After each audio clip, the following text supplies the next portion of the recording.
أعوذ بالله من الشيطان اللعين الرجيم بسم الله الرحمن الرحيم به نستعين وصلى الله على سيدنا محمد وآل بيته الطاهرين اللهم صل على محمد وآل محمد وعجل فرجهم. ناظرین محترم، السلام علیکم ورحمۃ اللہ تعالی وبرکاتہ. الحمدللہ ماہ مبارک رمضان کی خوش بختانہ ساعتیں ہمارے لیے قرآن حکیم کو سمجھنے کا ایک اہم ذریعہ واقع ہو رہی ہیں، جس کے لیے ہم بارگاہ خداوندی میں جتنا شکر ادا کریں اتنا کم ہے. یقیناً ہمارے لیے قرآن حکیم جیسی اہم ترین نعمت جو پروردگار کی طرف سے ہماری ہدایت کے لیے نازل ہوئی ہے، اور حضور سرور کائنات حضرت محمد مصطفیٰ صلی اللہ علیہ وآلہ وسلم کا ایک معجزہ ہے جو آپ کی نبوت اور رسالت کو تا قیام قیامت ثبوت عطا کرتا رہے گا. ہمارے لیے غور و فکر کا مقام ہے کہ ہم قرآن مجید میں غور و فکر کریں اور اس سے استفادہ کرتے رہیں. لیکن مسئلہ ہم جیسے لوگوں کے لیے کہ جو عرب سے دور ہندوستان جیسی جگہ پر زندگی بسر کر رہے ہیں، جہاں کی زبان عربی نہیں ہے اور ہم عربی زبان سے آشنا نہیں ہیں، ایسے ہنگام میں فقط اور فقط تلاوت کر کے گزر جانا یا اپنی عبادتوں میں نماز اور بقیہ عبادتوں میں تلاوت قرآن پاک کر لینا کما حقہ قرآن سے فائدہ حاصل نہیں کیا جا سکتا، جیسا کہ خود معصومین علیہ السلام نے ہم سے مطالبہ تلاوت کیا ہے. ہماری ذمہ داری ہے کہ کم از کم وہ سورے، وہ آیات الہیہ جن کی روزانہ ہم تلاوت کرتے ہیں، کم سے کم ان کو ہم صحیح طور پر جانتے ہوں، اور جب اپنی زبان سے ان سوروں کی تلاوت کریں، ان کو پڑھیں، تو کم سے کم ہم کچھ مفاہیم، کچھ میننگز ان کی جانتے ہوں، تاکہ ہمارا تلاوت کرنا ہمارے لیے کارآمد ہو سکے. اسی لیے ماہ مبارک رمضان کی ان ساعتوں سے فائدہ اٹھاتے ہوئے آپ حضرات کی خدمت عالیہ میں مسلسل گفتگو کی یہ زحمت دی جا رہی ہے.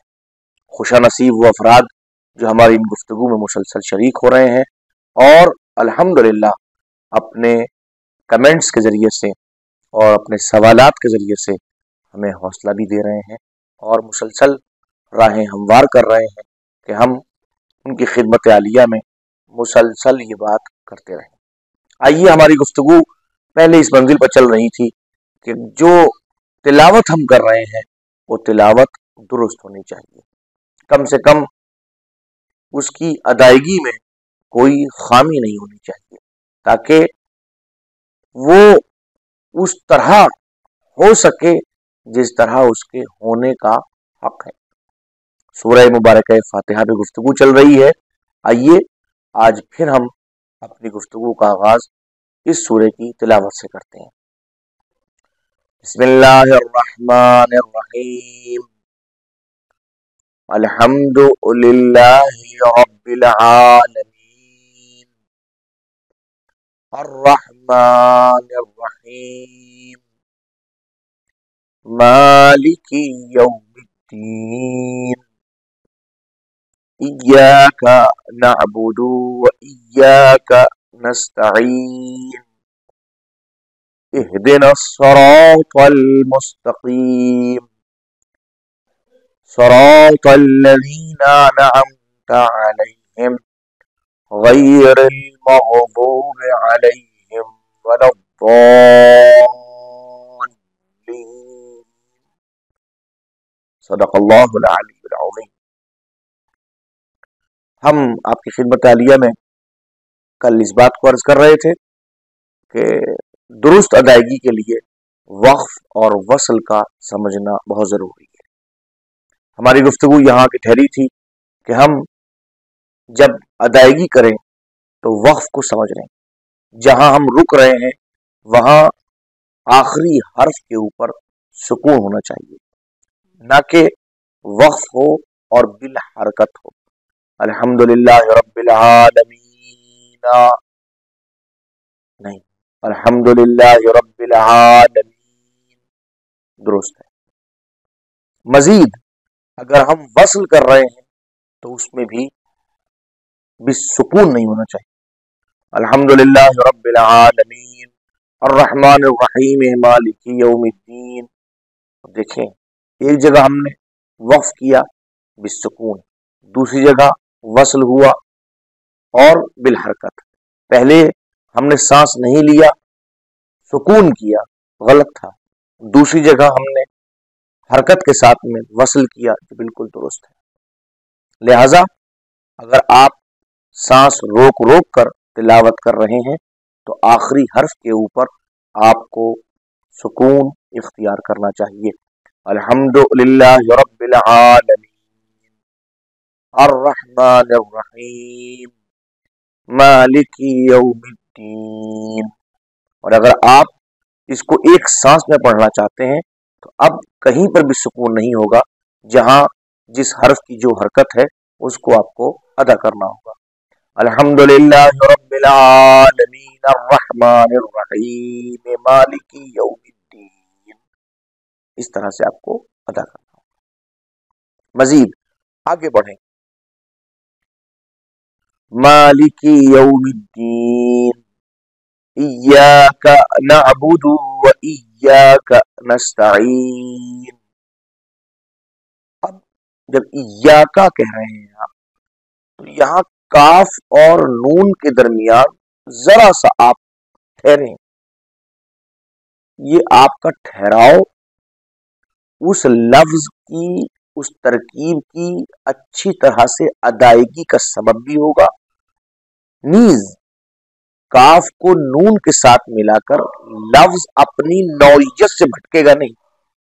ایاک نعبد، کنا نہیں ہے، ایاک نعبد و ایاک نستعین۔ ملاحظہ فرما رہے ہیں آپ حضرات، ایاک نعبد و ایاک نستعین، یہ کنس نہیں ہے، واو درمیان میں آتا ہے، واو کی حرکت کو ٹھہر کے آپ ادا کریں۔ ایاک نعبد و ایاک نستعین اہدنا الصراط المستقیم، نہ کہ یہ کہ اہدنا الصراط المستقیم۔ پھر آگے آنے والے دو حرف خاص طور پہ، ایک صاد، سین اور صاد، سین صاد، اہدنا الصراط طا، تا طا، تا طا، صراط المستقیم، صاد سے صراط ہے، مستقیم میں سین ہے، اس میں سیٹی بچتی ہے، لحاظ رکھیں۔ صراط الذین، لذین، رال، زا رال، زو واد، خیال رکھیں چاروں حرف کا تلفظ الگ الگ۔ صراط الذین انعمت علیہم، انمتا نہیں ہے، انعمتا، انمتا میں اور عین بھی موجود ہے، لہذا انمتا کہنا درست نہیں ہے، انعمتا، صراط الذین انعمت علیہم غیر المغضوب علیہم ولا الضالین۔ یہاں والین کو ادا کرتے ہوئے اس بات کا لحاظ کرنا ہے کہ لام کے اوپر تشدید لگی ہوئی ہے، لو ہے وال، اور جب وال کہہ دیں تب کہیے لین تو درست ادا ہوگا۔ اور واد کی ادائیگی کے لیے زبان کی نوک کو اپنے اوپر کے یا نیچے کے جو دائیں اور بائیں طرف کے دانت ہیں ان کی جڑ کے اندر آپ کو زبان کو لگانا ہے. واد واد واد واد غیر المغضوب علیہم. اب چونکہ یہ دال سے قریب تر ہے لہذا اکثر عرب جب آپ دیکھیں گے اس کو واد کو دال کے مخرج میں قریب تر ادا کرنے کی کوشش کرتے ہیں. بہت سی جگہ شبہ بھی ہوتا ہے اور کچھ لوگ اپنی آسانی کے لیے واد کو داد بنا دیتے ہیں. وہ آپ نے دیکھا ہوگا، اپنے طور پہ دیکھ سکتے ہیں. بہرحال آج کی حد تک یہ یہیں پر اپنی بات کو مکمل کرتے ہیں. آئیے اب کچھ جس مقصد کے تئیں اس پروگرام کو آپ کی خدمت عالیہ میں پیش کیا جا رہا ہے اس کو ادا کر دیا جائے، کچھ معنی پیش کر دی جائے. گفتگو ہماری معنی کے اعتبار سے ٹھہری تھی ایاک نعبد و ایاک نستعین کے اوپر. ایاک نعبد، اے پروردگار ہم صرف تیری ہی عبادت کرتے ہیں. و ایاک نستعین، اور اے پروردگار ہم صرف تجھ سے ہی مدد چاہتے ہیں. ہم یہاں گفتگو کو اپنے معنی کے اعتبار سے ٹھہرائے ہوئے تھے. آئیے گفتگو کو آگے بڑھاتے ہیں. جب اس لفظ کو مدح کرتے ہیں تو خاص طور پہ ہمارے سامنے ایک اسلوب آتا ہے، ایک انداز آتا ہے، جو انداز ہمیں زندگی کے ہر لمحات میں متوجہ کرتا ہے. اب ذرا ملاحظہ فرمائیں گے، میں خاص طور پہ آپ کے ذہن کو وہ اسلوب دینا چاہتا ہوں جو اللہ نے اپنے اس مختصر سورہ میں عطا کیا ہے. سب سے پہلے گفتگو شروع ہوتی بسم اللہ سے. بسم اللہ الرحمن الرحیم. شروع کرتا ہوں اس اللہ کے نام سے جو رحمان ہے، جو رحیم ہے. الحمد للہ رب العالمین.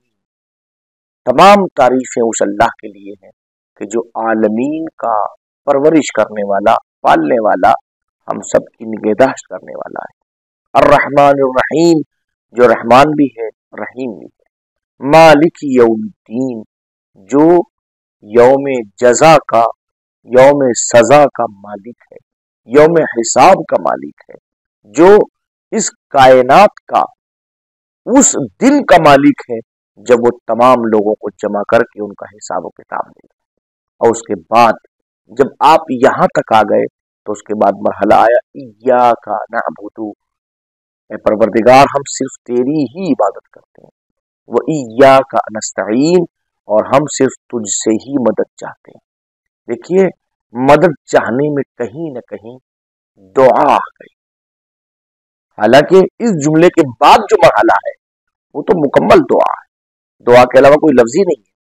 اہدنا الصراط المستقیم، پروردگار ہماری صراط مستقیم پر ثابت قدم رکھ. یہ تو دعا ہی ہے، لیکن اس سے پہلے کا جملہ جو ہے وَإِيَّاكَ نَسْتَعِينُ، پروردگار ہم تجھ سے ہی مدد چاہتے ہیں.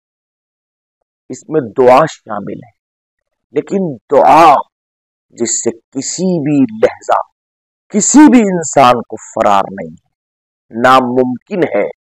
جو جتنا زیادہ اس کی نعمتوں کو لیے ہوئے ہوگا وہ اتنا زیادہ دعا کا محتاج ہوگا. ناممکن ہے کہ کوئی انسان دعا کا محتاج نہ ہو. دعا ہر انسان کرتا ہے، ہر آن کرتا ہے، ہر لہجہ کرتا ہے.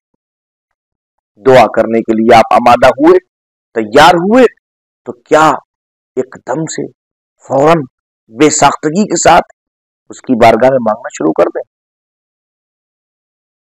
کیا یہی اسلوب دعا ہے؟ سورہ فاتحہ ہمیں سلیقہ دعا بتاتا ہے. سورہ فاتحہ ہمیں طریقہ دعا سمجھاتا ہے. سورہ فاتحہ ہمیں انداز دعا بتاتا ہے. دیکھو جب اس کی بارگاہ میں ہاتھوں کو پھیلانے کے لیے جاؤ، جب اس کی بارگاہ میں اپنے سوال کو پیش کرو، تو یاد رکھو دعا سے پہلے اس کی حمد کرو، اس کی ثنا کرو، اس کی تعریف کرو، اس کی توصیف کرو، اس کی نعمتوں کو گنو، اس کی نعمتوں کا احساس کرو، اور پھر اس کے بعد اس کی اہمیت اور اس کی حیثیت کو سمجھو کہ اس کے سوا تمہارا کوئی نہیں ہے، اس کے علاوہ تمہارا کوئی نہیں ہے. وہ رب ہے تمہارا، وہ تمہارا رب ہے، تم اس کے مربوب ہو. وہ تمہارا مالک ہے، تم اس کے مملوک ہو۔ اور دیکھو وہ ایسا نہیں ہے کہ جیسے دنیا کے عام مالک ہوتے ہیں، نہیں، اس سے کہیں بڑھ کر اس کی ملوکیت اور اس کی مالکیت کا عالم یہ ہے کہ وہ اس دن کا بھی مالک ہے جس دن سب اپنی اپنی ہستی سے ختم ہو چکے ہوں، جب لوگ اپنے آپ کو بھلا چکے ہوں گے، جب لوگ اپنی حیثیت کو فراموش کر بیٹھے ہوں گے، وہ اس دن کا مالک ہے۔ آئیے میں آپ کی خدمت میں عرض کروں، دو تین آیتیں دیکھ لیجیے آپ اس منزل کے اوپر کہ جہاں وہ اپنی ملوکیت اور اپنے مالک ہونے کو اس طرح بیان فرماتا ہے کہ کہتا ہے کہ دیکھو ہم مالک یوم الدین ہیں، مگر کیسے ہیں؟ اس طرح سے ہیں کہ دیکھو اس دن قرآن خود کہہ رہا ہے وَتَقَطَّعَتْ بِهِمُ الْأَسْبَابُ، قیامت کا دن وہ ہوگا جب تمام اسباب، تمام رابطے ٹوٹ چکے ہوں گے، سب کے رابطے ٹوٹ چکے ہوں گے، وہ مالک ہوگا۔ فَلَا أَنْسَابَ بَيْنَهُمْ، لوگوں کے رشتے ختم ہو چکے ہوں گے۔ يَوْمَ يَفِرُّ الْمَرْءُ مِنْ أَخِيهِ وَأُمِّهِ وَأَبِيهِ وَصَاحِبَتِهِ وَبَنِيهِ، وہ دن وہ ہوگا جب انسان اپنے باپ سے، اپنی ماں سے، اپنے بھائی سے، اپنے دوست سے، اپنے احباب سے، اپنی اولاد سے بھاگ رہا ہوگا۔ رشتے ختم ہو چکے ہوں گے، مگر وہ اس دن کا مالک ہے۔ اور فرما رہے ہیں آپ لا ينفع مال ولا بنون، جس دن نہ کسی کا مال کام آئے گا نہ کسی کی اولاد کام آئے گا، وہ اس دن کا مالک ہے، ایسے دن کا مالک ہے۔ لہذا اس منزل پر تم اس کی توصیف کرو، لہذا مانگنے سے پہلے اسلوب دعا ہونا چاہیے، مانگنے سے پہلے انداز دعا ہونا چاہیے، مانگنے سے پہلے سلیقہ دعا ہونا چاہیے۔ مانگو مگر مانگتے ہوئے اس بات کا احساس ہونا چاہیے کہ کس سے مانگ رہے ہو، لہذا پہلے اس کی تعریف کرو، توصیف کرو، اس کی حمد کرو، اس کی ثنا کرو، اس کے مالک الملوک ہونے کا اعتراف کرو، کائنات میں اس کی قدرت کا اعتراف کرو، اور جب جان لو، سمجھ لو، محسوس کر لو، تب اس کی بارگاہ میں رکھ سوال پھیلاؤ اور پھر کہو ایاک نعبد و ایاک نستعین، پروردگار ہم صرف تیری ہی عبادت کرتے ہیں، صرف تجھ ہی سے مدد چاہتے ہیں۔ یعنی اس منزل کے اوپر اس بات کا اعلان کہ لائق عبادت بھی وہی ہے، لائق مدد بھی وہی، گویا اس بات کا اعلان کہ پہلے اپنے رابطے کو معرفت کے ذریعے سے مکمل کرو، جب معرفت حاصل ہو جائے تب اس کی بارگاہ میں دعا کرو، ایاک نعبد و ایاک نستعین۔ پھر ایک بات اور، نستعین سے پہلے اللہ نے نعبد رکھا، ہم پروردگار تجھ سے ہی مدد چاہتے ہیں، مگر اس سے پہلے نعبد، پروردگار ہم صرف تیری ہی عبادت بھی کرتے ہیں، یعنی امداد کو طلب کرنے سے پہلے اس کی عبادت اور بندگی ہونی چاہیے۔ اگر آپ اس کی بندگی کرتے ہیں تو اس سے مدد کا، سوال کا حق بھی رکھتے ہیں، یعنی اگر ہم اس کی بارگاہ میں سے سوال پھیلانا چاہتے ہیں، اور یہ پھیلانا چاہنے کا مسئلہ تو یہ میں عرض کر رہا ہوں، یہ لفظ میری اپنی کمی ہے زبان کی کہ میں اس لفظ کا استعمال اس طرح کر رہا ہوں، حالانکہ کوئی کائنات میں ایسا نہیں ہے جو اس کو اس منزل کے اوپر محتاج سوال نہ سمجھ رہا ہو۔ ہم انسان فقیر مطلق، ہر جہت سے محتاج، وہ غنی مطلق، کلنا فقراء واللہ هو الغنی، ہم سب کے سب اس کی بارگاہ قدسی کے محتاج ہیں۔ غنی اگر کوئی ہے تو صرف اور صرف ایک ذات وحدہ لا شریک، اس کے علاوہ کوئی غنی نہیں ہے، اس کے علاوہ کوئی بے نیاز نہیں ہے، سب کے سب نیاز مند ہیں، بے نیاز بس وہ ہے۔ لہذا اگر آپ اس منزل پر بندگی کا اعلان کر رہے ہیں اور بندگی کا اظہار کر رہے ہیں تو بندگی کے ساتھ ساتھ نستعین کا حق ہے آپ کو۔ آپ کہہ سکتے ہیں پروردگار ہم صرف تیری ہی عبادت کرتے ہیں، تجھ ہی سے مدد چاہتے ہیں، لہذا استمداد کے لیے اس کی بندگی کا ہونا نہایت ضروری۔ دوسری اہم بات جو میں نے خدمت میں عرض کیا تھا، لفظ کاف بعد میں تھا، نہ عبودوں کا نہ استعینوں کا، لیکن لفظ کاف کو الگ کر کے شروع میں لایا گیا تاکہ حصر کیا جا سکے، محصور یہ بتایا جا سکے پروردگار ہم صرف تیری ہی عبادت کرتے ہیں، پروردگار ایاک نستعین ہم صرف تجھ ہی سے مدد چاہتے ہیں، یعنی نہ ہمارے نزدیک بندگی کے لائق سوائے تیرے کوئی ہے، نہ استمداد اور استعانت کے لیے تیرے علاوہ کوئی اور بھی ہمارے پاس میں نہیں ہے، بس تو ہی ہے جو ہماری مدد کر سکتا ہے، ہماری اس منزل کے اوپر نصرت کر سکتا ہے، ہماری اس کائنات کے اندر پروردگار تو ہی ہے جو ہمارے لیے تمام تر سامان حیات مہیا کر سکتا ہے۔ ایک منزل اور بھی ہے، ایاک نعبد و ایاک نستعین سے پہلے کا لفظ مالک یوم الدین، وہ پروردگار جو یوم جزا کا مالک ہے، اس کے فوراً بعد اعلان ہوا ایاک نعبد و ایاک نستعین۔ اس کا مطلب یہ اگر کوئی قیامت کو نظر میں رکھتا ہے، جب وہ آخری دن کو نظر میں رکھتا ہے، تو پھر جانتا بھی ہے، سمجھتا بھی ہے کہ اب کوئی ہے جو لائق عبادت ہے، جس کے سامنے سر جھکانا چاہیے، کوئی ہے جس کائنات میں بے آسراؤں کو آسرا دینے والا، جس سے مدد طلب کرنی چاہیے۔ لہذا جتنا زیادہ قیامت پہ یقین ہوگا اتنا اور اللہ سے مدد طلب کرنے کا جذبہ ہوگا۔ آگے بڑھیے، اہدنا الصراط المستقیم۔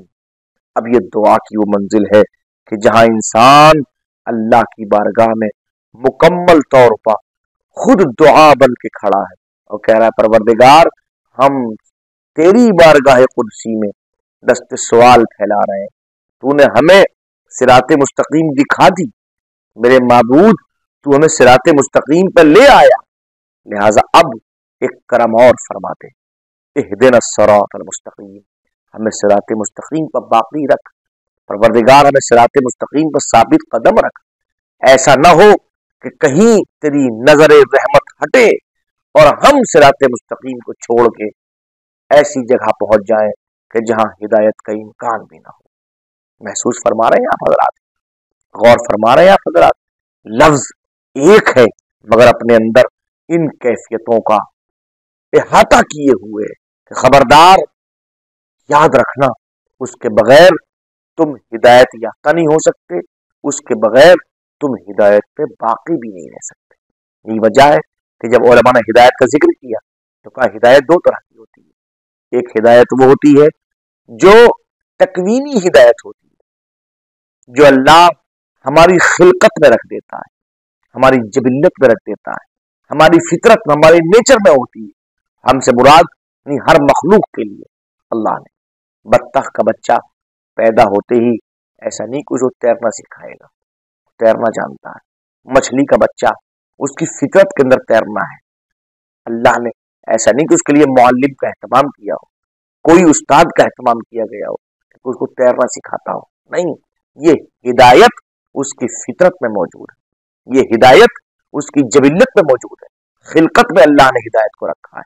اور دوسری ہدایت ہدایت تشریعی، وہ ہدایت جو شریعت کی بنیاد پر ہدایت ہوتی ہے، جو نبی، جو اللہ رسول، جو اللہ امام اپنے بھیجے ہوئے نمائندوں کے ذریعے کرتا ہے، وہی ہدایت تشریعی کا ایک کام اللہ سبحانہ و تبارک و تعالی اپنی بھیجی ہوئی کتابوں سے بھی کرتا ہے، جو کتاب قرآن عظیم کے ذریعے سے اللہ اس ہدایت کے کام کو انجام دے رہا ہے۔ یہ ہدایت ہدایت تشریعی کہلاتی ہے کہ جہاں اس منزل کے اوپر اللہ کہنا چاہتا ہے کہ دیکھو دونوں ہدایت ہماری طرف سے ہیں، تو جیسے پروردگار تو نے ہدایت تکوینی ہمارے لیے معین فرما کے ہمیں اس کائنات کے اندر مختلف چیزوں سے محفوظ رکھا اور مختلف چیزوں کی طرح ہدایت کی، ویسے ہی پروردگار سے تو نے ہدایت تشریعی رکھی ہے، ویسے ہی یہ توفیق بھی ہمیں عنایت فرما دے کہ ہم اس کائنات کے اندر اگر ہدایت پہ باقی رہیں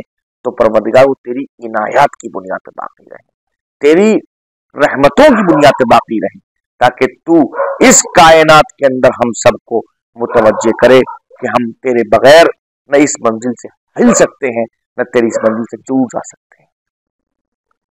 جب آپ خصوصیت کے ساتھ اس لفظ کے اوپر غور و فکر کریں گے تو اب راستے کئی جہت سے کھلیں گے۔ اہدنا الصراط المستقیم، لفظ صراط کو اس طرح سے اللہ نے استعمال کیا کہ تنہا نہیں استعمال کیا، اس کی صفت اللہ سبحانہ و تبارک و تعالی نے ذکر کی۔ صفت کیا؟ صراط کے معنی راستہ۔ پروردگار، دیکھیے یہ بھی ہو سکتا کہ اہدنا صراطک، پروردگار ہمیں ثابت قدم رکھ اپنے صراط کے اوپر، اپنے راستے کے اوپر، لیکن نہیں، اس نے لفظ صراطک نہیں استعمال کیا، بلکہ اہدنا الصراط المستقیم، کاف نہیں ہے، کاف کی جگہ پر مستقیم کا لفظ بعنوان صفت استعمال کیا، یعنی کہ راستہ کون سا راستہ؟ تیرا راستہ نہیں، انبیاء کا راستہ نہیں، قرآن کا راستہ نہیں، نہیں، صراط المستقیم، وہ راستہ جو سیدھا راستہ ہے۔ لیکن لفظ صراط قرآن مجید میں تقریباً 40 سے زائد مقامات کے اوپر آیا ہے، چونکہ ظاہر سی بات ہے کہ اگر ہم راستے پر چل رہے ہیں تو ہر راستے پر چلنے والے فرد کی ذمہ داری ہے کہ وہ صحیح راستے کا انتخاب کرے، صحیح راستے کو معین کرے، صحیح راستے پر چلے۔ ہاں، توفیق کی دعا کرنا اور ہے، مجبور کرنا اور ہے۔ اللہ نے ہمیں کسی بھی راستے کے لیے مجبور نہیں کیا ہے، یہ اس کا کرم ہے، اس نے ہمیں اس منزل کے اوپر بے راہ رو نہیں کر چھوڑا، مجبور نہیں کیا، نہ جبر ہے نہ تفویض ہے، نہ ایسا کہ مکمل ہمیں اختیارات دے کے بھیج دیا ہو، نہ ایسا کہ ہمیں مجبور کر کے بھیجا ہو، بلکہ درمیان میں اختیار ہمیں دیا۔ راستے متعدد ہیں، دائیں طرف جانا چاہتے ہو دائیں طرف جاؤ، بائیں طرف جانا چاہتے ہو بائیں طرف جاؤ، لیکن یاد رکھو ہماری بارگاہ میں جب دعا کرنا تو دائیں بائیں راستے کی نہیں، اہدنا الصراط المستقیم، پروردگار ہمیں صراط مستقیم کی ہدایت فرما، یعنی کہ وہ راستہ جو سیدھا راستہ ہے۔ غور فرمایا آپ، اب سیدھے راستے کی خصوصیات کیا ہیں؟ راستے بہت سارے ہیں، بہت سارے راستے ہیں۔ اب اس منزل کے اوپر کچھ صراط مستقیم کا اس منزل پر تھوڑا سا تعارف ضروری ہے۔ جب ہم قرآن مجید کو پڑھتے ہیں تو متعدد آیتیں ہیں، مثلا ان ربی علی صراط مستقیم، بے شک میرا رب صراط مستقیم پر ہے، یعنی کہ جو رب کا راستہ ہے، جو پروردگار کا راستہ ہے، جو اللہ کا راستہ ہے، وہی صراط مستقیم ہے۔ ایک منزل۔ دوسری منزل انک لمن المرسلین علی صراط مستقیم، اے رسول بالتحقیق آپ رسولوں میں سے ہیں اور آپ صراط مستقیم پر ہیں۔ اس کا مطلب صراط مستقیم کس کا راستہ ہے؟ صراط مستقیم حضور سرور کائنات حضرت محمد مصطفیٰ صلی اللہ علیہ وآلہ وسلم کا راستہ ہے، اور صرف حضور ہی کا راستہ نہیں، انکا لمن المرسلین کہہ کر اس بات کا اعلان کہ ہر نبی کا راستہ صراط مستقیم ہے، ہر رسول کا راستہ صراط مستقیم ہے، چونکہ میرے نبی میرے سرکار رسولوں میں سے ہیں، اور رسولوں میں سے ہونے کا تقاضا یہ ہے، جملہ فوراً استعمال کیا علی صراط مستقیم، کہ آپ صراط مستقیم کے اوپر ہیں، تو ہر نبی ہر رسول کا راستہ صراط مستقیم۔ پھر آگے بڑھ کے دیکھیے وَأَنِ اعْبُدُونِ هَذَا صِرَاطٌ مستقیم، دیکھو میری عبادت کرو، سورہ مبارکہ یاسین میں جملے وَأَنِ اعْبُدُونِ، میری عبادت کرو، میری عبادت کرو، هَذَا صِرَاطٌ مستقیم، یعنی کہ میری عبادت کا راستہ ہی صراط مستقیم کا راستہ ہے۔ صراط مستقیم کون ہے؟ میری عبادت کا راستہ صراط مستقیم ہے، یعنی جو عبادت پروردگار تک لے کے جائے وہ صراط مستقیم۔ مزید آگے بڑھیے وَمَن يَعْتَصِمْ بِاللَّهِ فَقَدْ هُدِيَ إِلَى صِرَاطٍ مستقیم، جو بھی اللہ پر بھروسہ رکھے، جو بھی اللہ سے لو لگائے، جو بھی اللہ کے ساتھ مسلسل اپنی نسبتوں کو معین کرتے ہوئے مضبوط کرے، فقط ہدی الی صراط مستقیم، اس کی ہدایت صراط مستقیم کی طرف کی جاتی ہے، یعنی جو اللہ بھروسہ کرنے والا ہو، جو اللہ کے اوپر مکمل توکل کرنے والا ہو، اس کا راستہ صراط مستقیم کہلاتا ہے۔ اب محسوس فرمائیے گا، اللہ کا راستہ، نبیوں کا راستہ، رسولوں کا راستہ، عبادت خدا کا راستہ، توکل کا راستہ، اس کے اوپر بھروسے کا راستہ، یہ صراط مستقیم ہے۔ لہذا ایک مسلمان جب اللہ کی بارگاہ میں کھڑے ہو کے اس منزل کے اوپر یہ جملے اپنی زبان سے ادا کرے کہ اہدنا الصراط المستقیم، اے پروردگار ہمیں صراط مستقیم پر باقی رکھ، تو اس کا مطلب اے پروردگار تو اپنی توحید پر باقی رکھ، اے پروردگار تو انبیاء اور رسولوں کے بتائے ہوئے راستے پر باقی رکھ، اے پروردگار تو اپنی عبادت کے راستے پر باقی رکھ، اے پروردگار تو اپنے توکل اور اپنے بھروسے والے راستے کے اوپر باقی رکھ۔ پروردگار کہیں ایسا نہ ہو کہ تیری نظر رحمت ہٹے اور ہمیں صراط مستقیم کو ترک کرتے ہوئے وہاں پہنچ جائے جہاں ہمیں نہیں ہونا چاہیے۔ میں سمجھتا ہوں آج کی حد تک اتنا ہی کافی ہے، باقی گفتگو انشاءاللہ کل آپ کی خدمت عالیہ میں ہوگی۔ کل تک کے لیے آپ کی خدمت عالیہ میں انشاءاللہ خدا حافظ و ناصر، انشاءاللہ کل پھر ملاقات ہو۔ آخر میں ایک مرتبہ پھر آپ لوگوں سے التجا کرتا ہوں کہ جو لوگ اس منزل کے اوپر ہمارے دروس سن رہے ہیں اور وہ چاہتے ہیں کہ ان دروس سے دوسرے بھی آشنا ہوں، ہمارے ان دروس کے لنک کو اپنے اعزاء، اقربا، دوست اور احباب تک پہنچائیے، اور جو لوگ ہمارے چینل کو سبسکرائب نہیں کر چکے ہیں ان سے کہیں کہ وہ سبسکرائب کریں تاکہ ہمارے متعدد دروس سے وہ روشناس ہو سکیں اور دین و شریعت سے مکمل طور پر آشنا ہو سکیں۔ وآخر دعوانا ان الحمد للہ رب العالمین۔